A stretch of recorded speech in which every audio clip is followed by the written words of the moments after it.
Ben, je l'avais à l'âge de 14 ans et quand ça m'est arrivé, je croyais que j'étais arrivée à un climax de ma vie où je croyais que ma vie était terminée, que ça s'arrêtait là, je n'allais plus pouvoir vivre. Mais ce qui m'a aidé, c'est le soutien de mes parents, surtout mon père qui voulait que je reprenne mes études. Donc j'ai appris le braille pour pouvoir reprendre mes études. J'ai été acceptée au collège BPS comme élève non-voyante.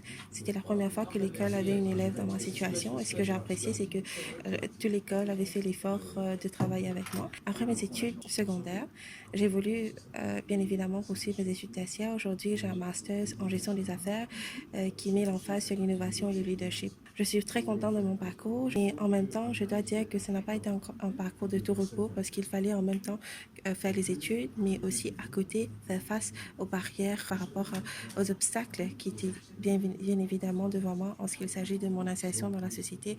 Pourquoi cela? Parce qu'il y a toujours cette mentalité autour de nous qui résiste à notre insertion. Par exemple, il y a toujours cette fausse perception qu'en étant en contact avec une personne en situation de handicap, on finira par nous-mêmes être handicapés, qui n'est pas le cas.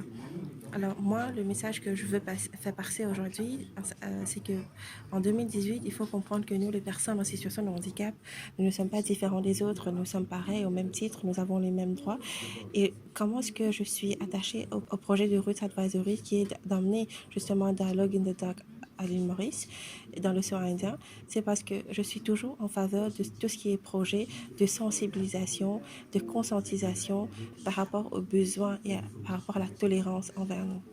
Je crois que nous avons une belle société où tout le monde se comprend, mais en ce qui s'agit du handicap, il y a toujours un travail à faire, le travail continue. Je serai là pour assister l'équipe, pour leur donner un aperçu de quelle est la situation au niveau local. Parce que les formateurs viennent des pays européens où voilà, il y a peut-être un malaise en termes d'insertion, mais ce malaise-là est moins ressenti qu'à l'île Maurice, c'est plus accentué avec tout ce qu'il y a comme croyances religieuses et comme la superstition est toujours attachée à tout ce qu'on fait, tout ce qui se dit à Maurice.